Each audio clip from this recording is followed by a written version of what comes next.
What's up, y'all? Hey! That was great. Yeah, thank you so much for being here. Thanks for having us. You were Keep for Cheap. KFC for short. KFC? Okay, I was going to say that. That's pretty fun. Do any of you like KFC? It's not the worst of the fast foods. Okay. That's for sure. I haven't been there in years. For a band that we say KFC, we don't really eat. Like a KFC. Taco Bell. Or Taco Bell. If they sponsored us, I would eat there more. If you're stuck when you're trying to go to Taco Bell and there's only the combination KFC Taco Bell, it's the only time I really find myself there. The first photo shoot we did, we sat outside of that KFC in Roseville and then immediately ate at the Arby's. Wow. So you are all very suburban people. Hopefully not. I don't know. Suburbs are okay. They're okay. I grew up there. Yeah. Yep. Been there. I did not growing up. I had no idea what a suburb was, or the idea of a suburb was so interesting to me, and now it's still kind of a place. I'm like, oh, Maple Grove, that's over there, right? And no, I have no concept of where the suburbs are, so I don't know that I would say that I'm a... Yeah, that's funny. Okay, so tell me about Keep for Cheap. What do I got to know? Where did it? Okay, we'll start. Where did you go? Where did you all start? Well, the classic story is that Autumn and I met in college choir. We stood next to each other. We went to Hamlin University. We stood next to each other and we were like, our blend is crazy. We should play music together. And we started playing music together. And then Bert also went to Hamlin, so we tapped Bert in. And then we had a different drummer and a different other guitarist for a while. But Grace joined us, 2022? Yeah, a few more years now. Yeah, and Abe just joined us last year or late the year before. You had a full year and probably a little over a year now. Yeah. But so our origins are, just college. Origins are a classically trained vocalist. Yeah. That's right. Yeah. Sure. And then, So, I feel we played a lot of smaller shows, of course, as everyone does, but we played a lot of college type shows when we started, house shows, and played a lot, oversaturated ourselves, we always say. And then COVID happened and just everyone, we slowed down, and then I think that's kind of what we reformed and kind of put our new sound together, I feel at that breaking point. Yeah, that gave us an opportunity to really kind of reflect on what we were doing musically, I think, because we were just, before that we were just kind of young musicians, learning, playing with each other, and feeling that's awesome. Bad. Yeah, what's kind of the origin? Tell me about the origin of a lot of y'all's music, and where does it come from? Do you write all together? Do you kind of have, I don't know, tell me more. Sure. How to even say this? Well, I guess well, I think it's kind of interesting. A lot of our first songs were songs I wrote literally in my dorm on my ukulele. That's I think a lot of our original stuff is just really me, my first songs ever, first ever songs on an instrument, first ever really songwriting, kind of turned into Get Along. A lot of contributions from Bert and Kate really morphed those songs into what they were, and now it's a much more collaborative process, but it really starts with me and Kate on the acoustic guitar, and we'll bring a song to the group. And I feel I don't know, in terms of our overall development of our sound, I feel we never really planned to be country influenced, but that's just kind of how it shaped up, because you were playing your guitar kind of the cowboy chords, and I feel probably growing up in rural Minnesota like you did, there was a lot of subconscious country influence, and I know your dad is into a lot of just classic rock and stuff too, so a lot of country, kind of just an innate development that's where our sound went. I definitely think for myself that, because it came from me trying to figure out how to accompany such simple chordal songs with I think it's funny that we ended up adding another guitar player on top of that when I was already kind of struggling to figure out how do I play sparse enough to accompany this already kind of sparse instrument. And then I don't know, because I had been playing in a band previously where my mode of choice was playing jazz chords on top of it, because I already had a busy acoustic guitar player and a keyboard player, so I was okay, 3 notes. And then that didn't really work with what we were doing, and the country stuff just kind of came out of that. Naturally. But I don't know. I think it's interesting listening to the EP compared to even the first record. Like the first record, I think doesn't sound outdated in any way. Like I think it sounds really contemporary, and not that the EP sounds outdated, but it feels very pre 2020. Yeah, It sounds very older. 2010s. Yeah, it's like almost like a surf rock kind of thing, and then there's little inklings of that country on there, but yeah. Yeah, so I feel like it was really when we started collaborating and songwriting together that more of that country twang, we realized that that was our sound and that was the direction that we wanted to continue like inching towards. And then with each release since then, it's been more collaborative and more of that like just leaning into that, bringing that sound to our songs. Oh, that's awesome. Okay, tell me more about your discography. What do you guys have out? Oh, yeah. So, it all started with our big hit single. Out of nowhere, we put a song out, randomly recorded it in the basement with Eric Paulson of Remo Drive. It's called Day Without Local You. legend. It's like just like a day of random basement recording. I don't know, like also it recorded felt so that on the makeshift. ukulele. Yeah. It's very like a surf rock, but that It did really well got a lot on of streaming. I think it's plays. that like It's like the crochet TikTok, I think. yeah, it's so funny. I didn't know that. that's actually really fun. But yeah, so that was our first release, and then we did Get Along about a year after that, which was our EP. Then we had Bundle. Well, we did your Forgive Me. Oh yeah, we did a couple singles in there couple singles. after that as well. And then we have two full length records from there.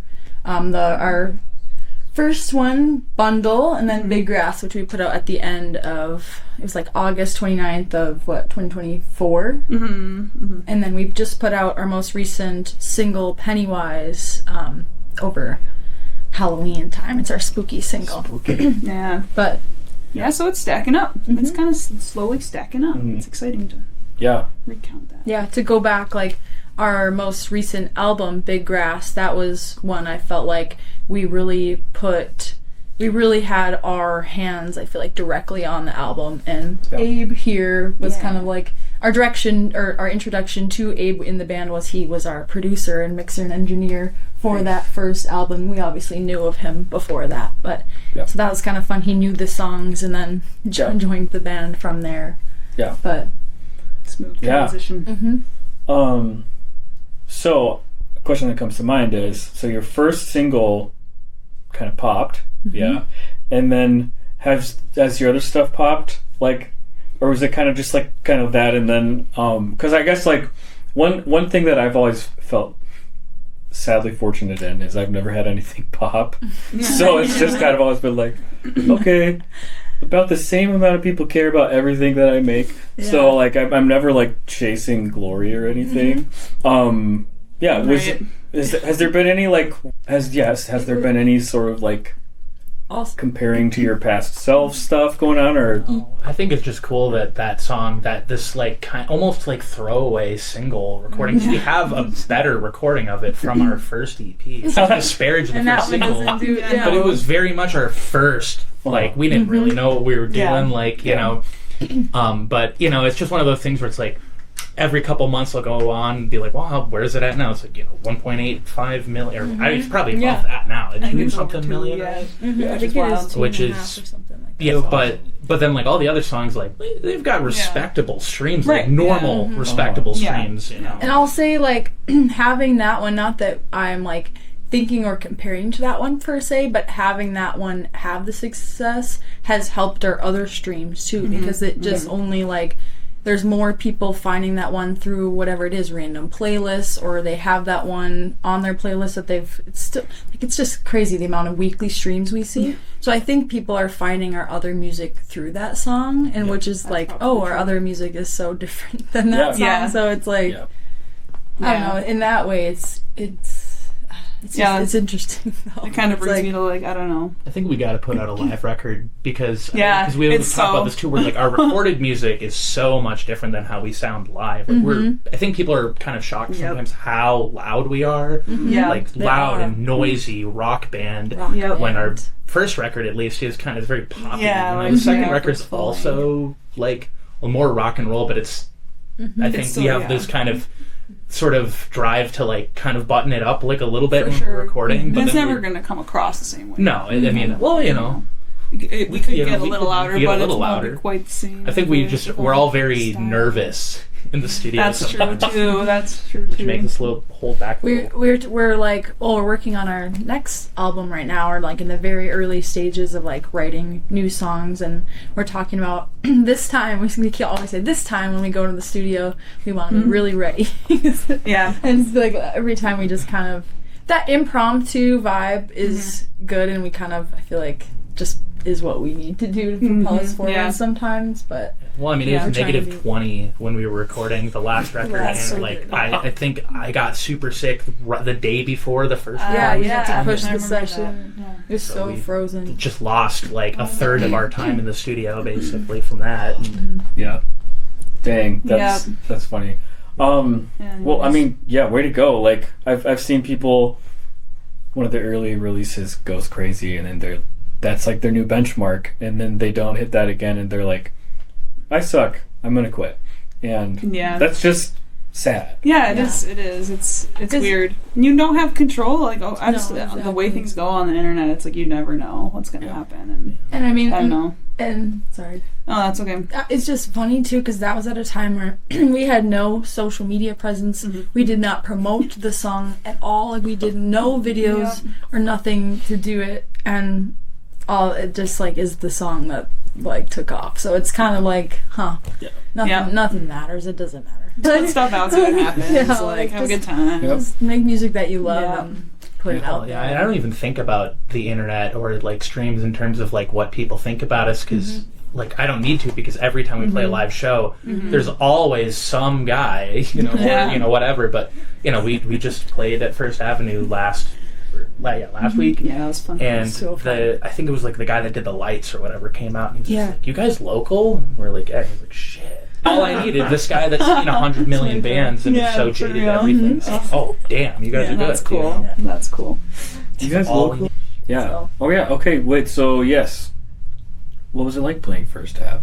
Oh, it was iconic. It was iconic. We have gotten the opportunity to play First Avenue before in 2022, but it was also very cool at that time. But like, felt much more of a whirlwind at that time, and like I wasn't able to soak it up. And this is just my perspective, but I was able to really like take it in more this time. It was a full 45-minute set, so it really felt like special. It didn't fly right. Well, I felt like we were a lot more in it. In terms of, because when we first played, we opened for Devotchka, and that was great. But it was just different. Where like with this most recent one, it was very clear. Like Dury was like, we want Keep It Cheap, we want Sophie Rocco, we want this local bill.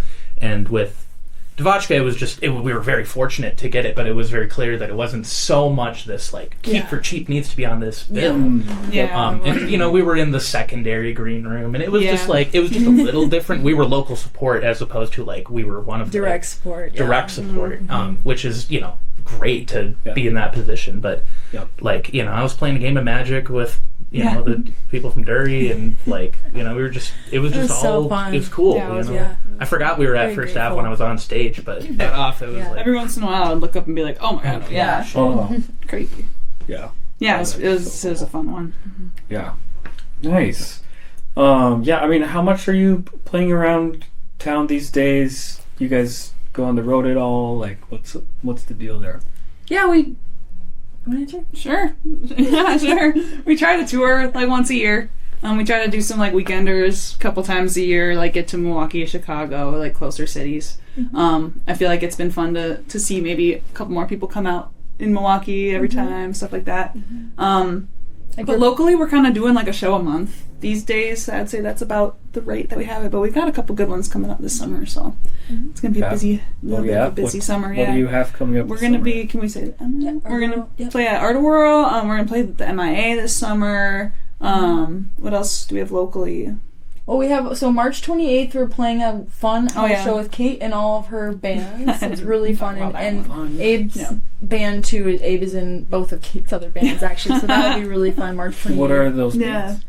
One's called Fend, and one is my name solo project. Kate Melanope is that one. So That'll be a really fun show. And then May 30th, which is at Sociable Sideworks for Art Whirl, which will be really fun. Or no, sorry. That's May 15th. 15th. 17th is the Friday of that weekend. Yeah. Oh, shoot, I should know that.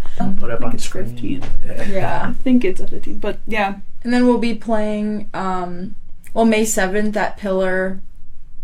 Yeah. I'm like jumping all over the place. Yeah. You're doing great. And then June 25th at the Minneapolis Institute of Art, which will be very cool. That's unannounced yet. Where are you playing there, and what's the vibe? At the Institute of Art? Is it outside? I think I'm not sure where they do it. It's wherever they've done their local music series in the past, and I wasn't able to go before. But I know it's their big Pride show that will be ahead of Pride weekend, so they have a special like Pride programming. I think there's one other artist that plays that the same night that we would too, and I don't know who it's going to be, but it'll be a great night. Oh, that's awesome. Yeah. That's so cool. Do you have any new music you guys are working on right now? Yeah, we've been writing. We've got a couple new ones that we're cooking up. We're really excited about them. Yeah, I feel like I don't know. Like we're kind of getting deeper into the sound that we want, but we're also I feel like branching out in a lot of ways too. And I'm excited to see what we'll do with these ones in the studio and what other songs we'll end up with too. But yeah, new stuff coming. Yeah, that's exciting. It's brewing. It's brewing. Yeah. So then I guess. I mean, songwriting is one of my favorite things in the world. What is the function of songwriting in your life, and what do you write songs about? That's a big question, but you can go wherever you want with that.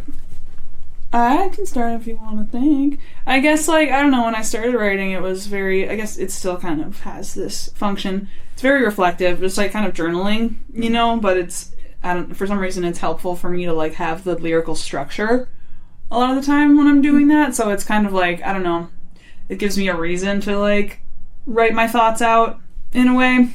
I guess it's just a lot of just reflection and yeah, but I feel like lately it's turned a little bit too towards just observing, I guess, more so than reflecting. So yeah. I don't know, what do you think? Pretty much same, very much using it as just a source of getting out things that are inside of me, feelings, write just a lot of just feeling based lyrics and songs. But lately I've been trying more in the observing space, but with things that I observe, try to make it into a story, the storytelling kind of keeping the feelings there too, keeping the emotion in that as well, of course. I feel like to me, to write a song about something, it has to make me feel something. I feel like I'm not gonna write about something that it doesn't affect me emotionally, so that's the basis, I feel like, first and foremost. But and my emotions that I write about are usually nostalgia or melancholy. You have a lot of connection centered lyrics too, and nature inspired and stuff like that. We do a lot of natural imagery and that's very stuff true. Like that. How many times do you talk about how much older you are? Yeah. That's actually funny. In all my songs, it's really true. I'm 22 or I'm 25, or it's back in my childhood, that kind of thing. It's a lot of it's a strong theme. Yeah, but you do it well. And it's I don't know. There's this one song that I say, what am I? I'm 22, and now I'm 27. It's just cool. Looking every year I sing that lyric, and I'm 1 year older, and that's just kind of a cool part of songwriting. So yeah, I love that. And yeah, I don't know, especially just the longer you go with it, you just have these little nuggets of your life where you can just go back and access, and even just I mean the writing itself, but then the recording of it, you're just back there wherever you were, Yeah. I actually started writing a song about that, but yeah, you did. Yeah, you did. Yeah. Oh, that's awesome. Can you tell me about the song? What was the song about that you just played? Oh yeah. Cyberspace.